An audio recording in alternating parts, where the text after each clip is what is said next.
Film की शुरुआत में हम अपने हीरो सोनी को देखते हैं, जिसको गाड़ी चलाना और रेसिंग करना बहुत ज्यादा पसंद है। वो यहाँ एक गेम के अंदर आया हुआ है जहाँ वो कार चलाता है। वो अपनी टीम को जिताने के लिए किसी भी हद तक जा सकता है। वो रेस लगा रहा था तो बाकी प्लेयर्स उसका रास्ता रोकने की कोशिश करते हैं, लेकिन वो किसी तरह उनसे आगे निकल जाता है। अब सिर्फ एक ही प्लेयर बचता है जिसके साथ भी वो कम्पीट करता है, यानी उसे टक्कर देता है, लेकिन फिर उसे हिट करके आगे निकल गया। वो काफी राउंड्स तक कार चलाता रहा और अपनी टीम को बहुत सारे पॉइंट्स दिलवाता है और इस तरह सोनी की मदद से उसकी टीम इस मुकाबले को जीत जाती है। लेकिन उसे नाम और शोहरत से कोई लेना देना नहीं है, उसे तो बस कार चलाने में मजा आता है। इसी वजह से वो गेम जीत कर भी ट्रॉफी नहीं लेता और अपने दोस्तों को अलविदा कहकर वहाँ से निकल जाता है। वो कपड़े धोने वाली एक दुकान पर गया जहाँ एक पोस्टर देखने लग जाता है। उसमें लिखा था कि मैक्सिको के एक रेगिस्तानी इलाके में रेस होने वाली है जिसमें ड्राइवर की जरूरत है। उसने इसे गौर से तो पढ़ा, लेकिन फिर ज्यादा ना सोचकर नजरअंदाज कर देता है। तभी उसके पास एक रेस मैनेजर आया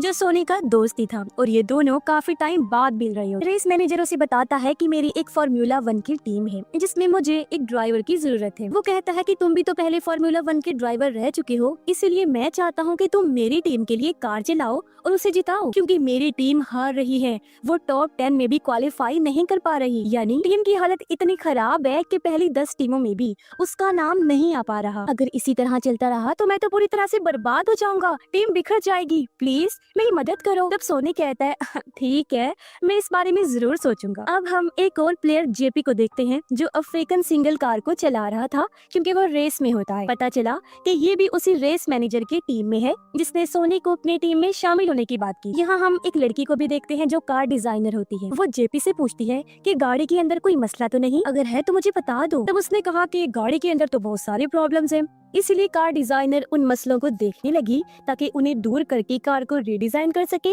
और रेस को वो लोग जीत सके। तभी इनके पास सोनी पहुंच जाता है। कुछ लोग उसे देखकर हैरान रह गए जबकि कुछ लोग तो उसे जानते भी नहीं हैं। लेकिन रेस मैनेजर के मन में उम्मीद जाग जाती है उसके आने से कि अब वो मेरी टीम को जरूर जिताएगा। सोनी यहाँ पर सभी लोगों से मुलाकात करता है और जल्द ही रेसिंग कार के अंदर बैठ जाता है। हालांकि उसने बहुत सारी पुरानी अफगान रेसिंग गाड़ियाँ चलाई हैं, लेकिन ये मॉडर्न कार है, इसके बावजूद भी वो इस गाड़ी को बहुत अच्छे से चलाता है। वो दरअसल यहाँ पर नक्शों को समझ गया था और पूरी प्रैक्टिस करने लगता है। अब जब वो इस गाड़ी को टेस्ट कर रहा था तो ये गाड़ी एक जगह पर क्रैश हो जाती है, यानी कि तबाह, लेकिन ज्यादा नुकसान नहीं होता। सोनी को उसकी प्रॉब्लम पता चल जाती है, इसीलिए वो बताता है कि गाड़ी स्पीड पर ज्यादा टर्न नहीं लेती, यानी कि मुड़ती नहीं, क्रैश हो जाती है। इसीलिए अब कार डिजाइनर कहती है कि मैं इस बात पर जरूर ध्यान दूंगी। अब जेपी अपनी मॉम के पास आया। वो काफी उदास है। अपनी मॉम को कहता है कि एक तो मेरी टीम जीत नहीं रही और ऊपर से सारी टीम भरी पड़ी है ड्राइवर से और बुरी तरह बिखरी पड़ी है, किसी को ड्राइवर की जरूरत है ही नहीं। मेरी टीम के अंदर एक नया ड्राइवर आ चुका है जो मुझे कम्पीट कर सकता है, यानी वो मेरे साथ मुकाबला करके मुझे टक्कर दे सकता है, तो मुझे बहुत परेशानी हो रही है। इस पर उसकी मॉम कहती है कि तुम टेंशन मत लो, बस अपने आप पर फोकस करो। और अब देखते ही देखते रेसिंग के दिन भी नजदीक आ जाते हैं। अब हर टीम की तरह इस टीम में भी 2 ड्राइवर्स थे, एक नंबर 1 और दूसरा नंबर 2 ड्राइवर। नंबर 1 जेपी था और दूसरे नंबर पर सोनी होता है। दोनों ही ड्राइवर्स अपनी टीम को जिताने के लिए अहम रोल अदा करते हैं। अब इन दोनों की प्रेस कॉन्फ्रेंस होती है जिसमें जेपी सोनी को बोल देता है कि ये तो बुरा आदमी है, लेकिन सोनी किसी भी बात का बुरा नहीं मानता। अब जो प्रेस वाले हैं वो सोनी से कुछ अजीब पूछ लेते हैं, खास तौर पर उसकी माजी के बारे में कि तुम्हारा एक काफी बड़ा एक्सीडेंट हो गया था जिसके बाद तुम 30 साल से दिखे ही नहीं और अब तुम फार्मूला 1 में वापिस आए हो। सोनी को बुरा लग रहा था, इसलिए वो यहाँ से चला जाता है और पूरी रात बस अपने पास्ट के बारे में ही सोचता रहता है। दरअसल पास्ट में उसका एक्सीडेंट हो गया था जिस वजह से उसने रेस को भी छोड़ दिया था। उस टाइम उसे बहुत चोटें आई थी। अगली सुबह जेपी आकर सोनी से माफी मांगता है। उसने कहा कि मैंने तुम्हें बुरा आदमी बोला था जिसके लिए मैं शर्मिंदा हूँ, मुझे तुम्हें ऐसा नहीं कहना चाहिए था। लेकिन सोनी को इन सारी चीजों से कोई फर्क नहीं पड़ता, वो तो बस अपनी ही दुनिया में रहकर बस प्रैक्टिस करता रहता है। अब ग्राउंड के अंदर फिर से एक रेस शुरू होती है। दरअसल ये रेस 3 दिन तक चलती रहती है। पहला दिन फ्राइडे का होता है जहाँ प्लेयर्स नॉर्मल रेस लगाते हैं और दूसरे दिन क्वालिफाइंग के लिए खेलते हैं। जो भी प्लेयर फ्राइडे को पहले नंबर पर आता है उस प्लेयर की कार को सबसे आगे खड़ा किया जाता है और जो सबसे आखिरी में आता है उसकी कार को सबसे लास्ट में खड़ा किया जाता है। और तीसरे दिन जब संडे होता है उस दिन चैंपियनशिप का मुकाबला होता है। इसमें सारी टीम्स चैंपियंस बनने के लिए खेलती हैं। अब हर टीम के दो दो खिलाड़ी सामने आए जो ट्रैक पर अपनी कार्स को दौड़ाएंगे। रेस मैनेजर सोनी की मुलाकात अपने एक इन्वेस्टर से करवाता है, जिसका रेस मैनेजर बताने लगा कि हमारे सारे इन्वेस्टर्स हमें छोड़ के जा चुके हैं, सिर्फ यही इकलौते बचे हैं जो अभी भी हमारे साथ खड़े। इन्वेस्टर कहने लगा कि मुझे तुम्हारी टीम के अंदर कुछ अच्छा नजर आ रहा है और बहुत जल्द तुम्हारी कंपनी बड़ी बनेगी, इसीलिए मैं अब तक तुम्हारी कंपनी के साथ हूँ क्योंकि मुझे अच्छे की उम्मीद है। अब ट्रैक पर कार दौड़ाने का टाइम भी आ चुका था। पहले ही राउंड में सोनी की गाड़ी सबसे पीछे रही, इसीलिए उसे लास्ट में खड़ा किया जाता है, जिसकी कुछ देर बाद गेम शुरू हो जाती है। सभी ड्राइवर्स एक दूसरे से कम्पीट करते हैं और आगे निकलने की कोशिश कर रहे होते हैं। हर टीम का एक प्लेयर आगे होता है तो दूसरा प्लेयर बाकी टीम वालों को आगे निकलने से रोकने की कोशिश करता है और इसी गेम प्लान के मुताबिक इस रेसिंग गेम को खेला जाता है। जेपी की गाड़ी के टायर्स बहुत ज्यादा गर्म हो जाते हैं, इसीलिए वो अपने टायर्स बदलवा लेता है। सोनी भी अपनी गाड़ी के बहुत सारे हिस्सों को चेंज करवाता है। जिस बीच इन दोनों ने बहुत सारे सेकंड्स को बर्बाद कर दिया और रेसिंग के अंदर तो एक एक मिली सेकंड तक मायने रखता है। अब ऐसा टाइम आता है कि इन दोनों की कार सबसे आगे थी, लेकिन यहाँ एक गड़बड़ हो गई।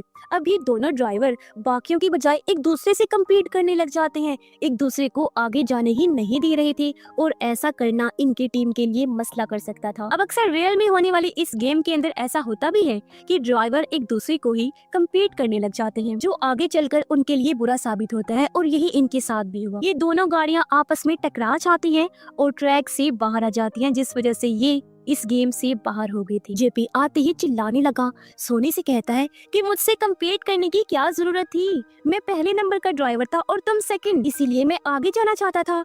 और अब इस तरह ये दोनों बुरी तरह बहस करने लगते हैं। वो ठीक कह रहा, सारी गलती सोनी की ही थी क्योंकि वो सेकंड नंबर का ड्राइवर था, जिस वजह से उसे जेपी को आगे जाने देना सही था। इसलिए टीम की बाकी ऑनर्स सोनी को बोल भी देते हैं कि तुम्हें असूलों को मानना होगा, बगैर कोऑर्डिनेट और टीम वर्क के हम ये रेस नहीं जीत पाएंगे। सोनी को भी इसे बहुत बुरा लग रहा था, इसलिए वो गैराज के अंदर आकर ठंडे पानी के अंदर लेट जाता है। इतनी ही देर में यहाँ रेस मैनेजर भी आ गया। उससे कहता है कि तुम्हें वो नहीं करना चाहिए था और तुमने तो मेरी कार को भी बर्बाद करके रख दिया। मुझे तो लगता है तुम मेरे ड्राइवर को भी भगा दोगे, फिर मेरे पास कुछ भी नहीं रहेगा, समझने की कोशिश करो। इस पर सोनी कहता है कि तुम टेंशन ना लो, तुम्हारा जो ड्राइवर है उसे अभी भी बहुत कुछ सीखने की जरूरत है। साथ ही वो ये भी पूछता है कि जो तुम्हारी कार डिजाइनर है यार, वो मुझे बहुत अच्छी लगती है, बताओ क्या वो शादीशुदा है या उसकी डिवोर्स वगैरह हो चुकी है। ये सुन रेस मैनेजर कहता है, अरे यार ये कैसा सवाल है, देखो ये चक्कर वक्कर यहाँ नहीं चलेंगे, ठीक है ना। इतना बोलकर वो यहाँ से चला। कुछ देर बाद सोनी भी यहाँ से बाहर आकर कार डिजाइनर से मिलता है जो गाड़ी के पार्ट्स को डिजाइन कर रही थी। सोनी उसे कहता है कि मैं तुमसे बहुत जरूरी बात करना चाहता हूँ और वो उसे कॉफी शॉप पर मिलने के लिए बुलाता है। जब ये दोनों मिले तो बात शुरू करते हैं। कार डिजाइनर कहती है कि तुम मुझसे क्या जरूरी बातें करना चाहते हो। तब वो कहता है कि तुम्हें कार को रीडिजाइन करना चाहिए। उसने जवाब दिया कि मैं ऐसा काम क्यों करूं, हमें टीम वर्क है और बिना पूछे मैं किसी से कोई काम नहीं करती। और हाँ, हर जगह तुम्हारे चर्चे हैं, सभी लोग जानना चाहते हैं कि तुम फार्मूला 1 में वापस क्यों आए हो। और वो जाने लगी, कहती है सुनो मेरी बात, जब तुम रेस को खत्म कर दोगे ना तो मैं भी तुम्हारी बात मान लूंगी। इतना बोलकर वो यहाँ से चली जाती। दोनों प्लेयर अपने अपने तरीकों से प्रैक्टिस करना शुरू कर देते हैं। एक कोई तरीका अपनाता है तो दूसरा कोई। अब टीम वाले एक मीटिंग बिठाते हैं जिसमें वो प्लान बना रहे थे कि कैसे रेस को जीता जाए। अब इस रेस में 52 लैप होने वाले थे, यानी कि ये गाड़ियाँ एक ही ग्राउंड का 52 बार चक्कर लगाने वाली थी और इन्हें किसी तरह 52 वाले चक्कर तक सबसे आगे निकलना था। और फिर कुछ देर बाद रेस स्टार्ट हो जाती है जहां दोनों ड्राइवर्स बहुत अच्छे से अपनी अपनी गाड़ी ट्रैक पर दौड़ा रहे थे। सोनी अपनी गाड़ी के टायर चेंज करवाने के लिए लाता है। अब गाड़ी के अंदर 2 तरह के टायर्स लगाए जाते हैं,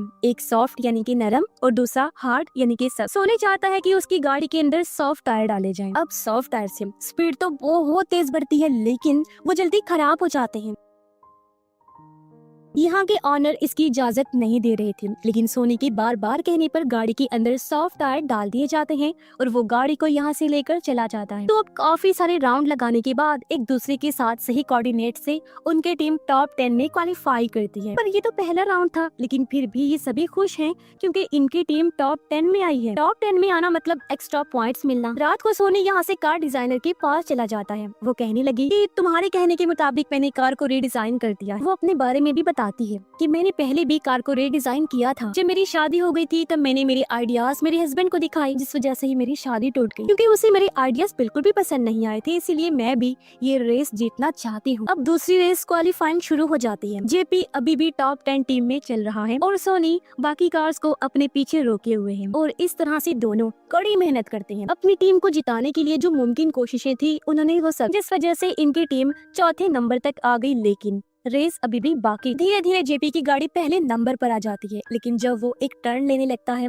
तो उस वजह से उसकी गाड़ी पलट जाती है, जो बहुत दूर जाके गिरी, उसमें आग लग जाती है। सोनी उसके पीछे पीछे ही था। वो जल्दी से आगे बढ़ा, गाड़ी की आग को बुझाता है और अपने टीममेट को बचा लेता है। इस हादसे के बाद जेपी की मॉम सोनी को बहुत बातें सुनाती है कि तुम्हारी वजह से मेरी बेटी की जान खतरे में गई। तुम उससे वो काम करवा रहे थे जो वो कभी पसंद भी नहीं करता, तुम उससे तेज स्पीड करवा रहे थे। लेकिन सोनी को पता है कि इसमें मेरी कोई गलती नहीं है, मैंने उसे टर्न लेने से मना किया था, स्पीड कम करने के लिए कहा था, लेकिन जेपी ने उसकी बात नहीं सुनी और उसका एक्सीडेंट हो गया। लेकिन इसके बावजूद भी वो जेपी की मॉम से माफी मांगता है। सारे टीम मिलकर बात करने लगे कि अब क्या करें, हम फिर से पीछे आ गए हैं। लेकिन सोनी कहता है कि अभी भी हम रेस को जीत सकते हैं, देर नहीं हुई है, कोऑर्डिनेट के साथ ऐसा मुमकिन है। अगर हमें 100 मिलीसेकंड मिल जाएं तो हम इस रेस को जीत लेंगे। लेकिन जो जेपी है वो इस रेस में पार्टिसिपेट नहीं कर सकता क्योंकि उसके हाथ पर चोट लगी है। इसीलिए अब इस रेस में बस सोनी ही हिस्सा लेता है और हर बार अपने टीम को टॉप 9 में क्वालिफाई करवाता है। और फिर कुछ दिनों में जेपी भी ठीक हो जाता है, वो भी यहाँ रेस लगानी शुरू करता है। लेकिन इस रेस में एक बार फिर दोनों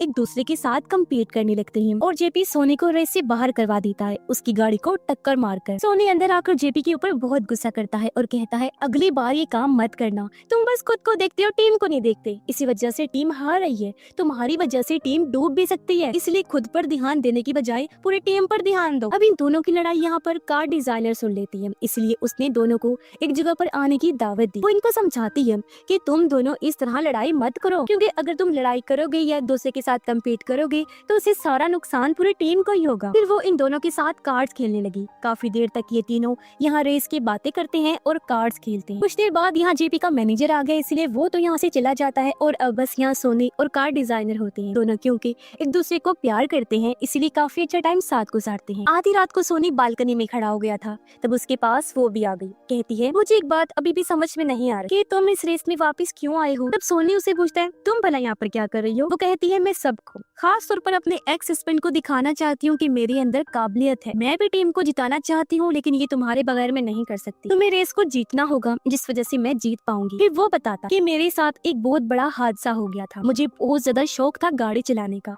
और मैं वर्ल्ड चैंपियन ड्राइवर बनने ही वाला था, लेकिन एक बहुत बुरा एक्सीडेंट हो गया जिसमें मेरी हड्डियां टूट गई, यहाँ तक कि रीढ़ की हड्डी पर भी चोट आई और मैं कई दिनों तक बिस्तर पर रहा, जिसके बाद से मेरे सारे सपने टूट। फिर मैंने कभी रेसिंग की दुनिया में कदम नहीं रखा, लेकिन मुझे पता है कि मेरे अंदर अभी भी सलाहियत है, इसलिए मैं यहाँ पर वापस आया। तभी इनके पास रेस मैनेजर आता है जिससे पता है कि वो दोनों एक दूसरे से प्यार करती हैं। वो इन्हें बताता है कि गेम ऑर्गेनाइजर हमारी गाड़ियों को जब्त करने आ रहे हैं। दरअसल उन्हें कुछ जानकारी मिली है कि हमारी कार्स के अंदर कुछ मसला है, हम कार को गलत तरीके से डिजाइन करते हैं। लेकिन ये लोग उनसे कहते हैं कि नहीं, हमारे पास पेपर्स हैं, हमने कार्स को रूल्स के खिलाफ बिल्कुल भी डिजाइन नहीं किया, आप लोग चाहे तो देख सकते हैं। लेकिन ऑर्गेनाइजर कहते हैं कि नहीं, हमें आपकी कार्स को जब्त करना ही होगा, हम देखेंगे, अगर कुछ ऐसा वैसा मिला तो बस आप लोग तो गए। वो सर्वे करने लगे जिससे इन लोगों को भी काफी मुश्किल पेश आती है। अब तीसरा मुकाबला होता है जो रात को था। इनके पास अभी भी इनकी कार्स थी। दरअसल ऑर्गेनाइजर ने इनकी गाड़ियों को जब्त नहीं किया क्योंकि इनके पास सारे डॉक्यूमेंट सही थे। अब तीसरे क्वालिफाइंग मुकाबले में सोनी अच्छा परफॉर्म करता है, लेकिन जैसे ही वो गाड़ी को बहुत तेज ड्राइव करता है तभी वो आउट ऑफ कंट्रोल हो गया और इसकी गाड़ी का यहाँ एक्सीडेंट हो जाता है। उसे बहुत ज्यादा चोटें आई, हॉस्पिटल में एडमिट करवाना पड़ता है। जहाँ उसे मिलने रेस मैनेजर आया, कहता है तुम्हें तो पहले भी काफी चोट आई, तुम्हारा एक्सीडेंट हुआ था और ये बात मुझे नहीं पता थी, आज पता चली। मैं तुम्हारी जान खतरे में नहीं डाल सकता, मुझे तुम्हारी फिक्र है, इसलिए आगे से तुम किसी भी रेस में पार्टिसिपेट नहीं करोगे। इस पर सोनी कहता है ऐसा मत करो, तुम्हें मेरी जरूरत है और मैं ठीक हो जाऊंगा, तुम्हें ये रेस जीत कर दिखाऊंगा। इस पर रेस मैनेजर कहता है नहीं, आगे से तुम यहाँ पर रेस नहीं करोगी, मैं कोई दूसरा ड्राइवर रख लूंगा, और इतना बोलकर वो चला जाता है। जबकि जेपी अपनी टीम को जिताने के लिए काफी प्रैक्टिस प्रैक्टिस करता रहता है। सोनी भी पूरी तरह से ठीक हो गया था और यहाँ से जाने वाला होता है, लेकिन तभी उसके पास वही इन्वेस्टर आया। सोनी से कहता है कि मैं रेस की एक डील करने वाला हूँ और मैं चाहता हूँ कि तुम मेरा हिस्सा बन जाओ और इस टीम को छोड़ दो, क्योंकि मैं भी इसे छोड़ चुका हूँ। इस पर उसने कहा ठीक है, मैं इसके बारे में जरूर सोचूंगा, और वो यहाँ से चला जाता है। जेपी अपनी मॉम के पास आया, कहता है जब मेरा एक्सीडेंट हुआ तो वो मेरी गलती थी, न कि सोनी की, क्योंकि वो मुझे बार बार बोल रहा था कि तेज स्पीड में ट्रेंड ना लो, लेकिन मैंने उसकी बात नहीं मानी और मेरे साथ वो सब हो गया, जिससे उसकी मॉम को भी अपनी गलती का एहसास होता है। और फिर संडे का भी दिन आ जाता है जिस दिन चैंपियनशिप होने वाली। इन्वेस्टर भी उन लोगों के साथ बैठा हुआ था जिसके साथ उसने डील की है, और वो यही चाहता है कि सोनी भी मेरी इस टीम में शामिल हो। लेकिन हम देखते हैं कि सोनी वापस आ तो जाता है, पर अपनी पुरानी टीम में शामिल होने के लिए, और उन लोगों को कहता है कि मुझे एक और मौका दिया जाए, देखना इस बार मैं तुम्हें ये रेस जरूर जितवाऊंगा। इस पर मैनेजर कहता है कि मैं तुम्हें खोना नहीं चाहता, तुम्हें पहले भी बहुत ज्यादा चोटें लगी थी और अब भी लग गई हैं, और मैं नहीं चाहता कि तुम मर जाओ। लेकिन सोनी को पता है, जो बात उसने सबसे कही भी, कि मेरे अलावा इस टीम को रेस में और कोई नहीं जितवा सकता, शर्तिया बात। इसीलिए सभी लोग उसे वापस टीम में लेने के लिए तैयार हो जाते हैं। रेस मैनेजर ने बताया कि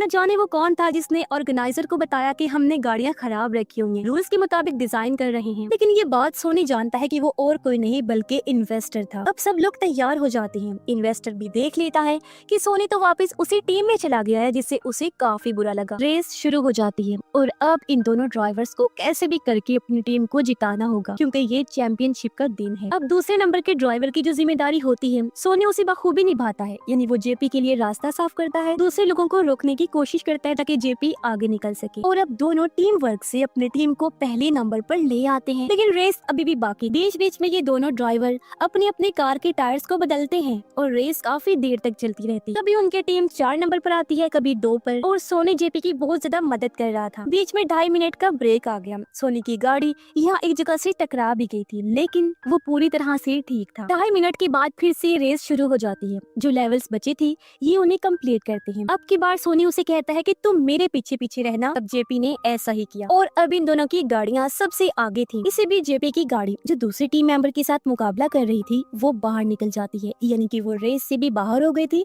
और अब दोबारा हिस्सा जेपी नहीं ले सकता था। अब सोनी जो कि अभी भी रेस में है, वो अपनी गाड़ी को फुल स्पीड से दौड़ाता है, बिल्कुल वैसे ही जैसे वो 30 साल पहले दौड़ाया करता था। यही लग रहा था जैसे वो हवा में उड़ रहा है। ऐसे करते करते वो सबसे आगे निकल जाता है, इतना ज्यादा कि उसके पीछे आने वाली गाड़ियां भी बहुत पीछे रह जाती हैं। और फाइनली वो अपने टीम को ये रेस जितवा ही देता है। अब वो टीम पहली बार इस गेम को जीती थी, जो काफी बड़ी बात थी। हालांकि वो इतनी कमजोर टीम थी कि कभी टॉप 10 में क्वालिफाई नहीं कर पाई, लेकिन अब की बार सोनी की मदद से वो जीत जाते हैं, जिस वजह से पूरी टीम की खुशी का कोई ठिकाना ही नहीं रहता। मगर सोनी, जिसे ट्रॉफी का लालच नहीं था, वो इस भीड़ से निकलकर कोने में आकर बैठ जाता है। कार डिजाइनर सोनी को ही ढूंढ रही थी और जब वो उसे नहीं मिला तो वो उसी जगह पर जाती है जहाँ वो अक्सर मिला करती। आखिर उसने सोनी को ढूंढ ही लिया। एक दूसरे से मिलकर वो बहुत खुश हुई। सोनी कहता है मैं तुमसे अपने दिल की बात कहना चाहता हूँ, लेकिन एक अलग अंदाज में। और फिर उसने कहा बहुत जल्द मैं दोबारा मिलूंगा। इतना बोलकर वो गुड बाय कहता है और यहाँ से चला जाता है। कुछ देर बाद वो यहाँ से मेक्सिको की उसी रेगिस्तान में गया जहाँ रेस होने वाली। वहाँ वो एक आदमी से कहता है मैंने सुना है कि तुम्हें एक ड्राइवर की जरूरत है। आदमी ने कहा कि हाँ है तो, लेकिन क्या तुमने आज से पहले कभी कार चलाई है? सोनी हंसते हुए जवाब देता है कि जी नहीं, मैंने नहीं चलाई, लेकिन मैं एक परफेक्ट ड्राइवर हूँ, बहुत अच्छे से गाड़ी को चला लूंगा। आदमी राजी हो गया और अब वो सोनी को ड्राइवर के तौर पर चुन लेता है, यानी कि अब सोनी यहाँ भी रेस जीतकर चैंपियन बनेगा और अपना नाम मजीद रोशन करेगा, क्योंकि ड्राइव करना, रेस लगाना उसका जुनून था जिसे वो कभी नहीं छोड़ सकता। और इसी के साथ ही इस फिल्म की कहानी यहीं पर खत्म हो जाती है।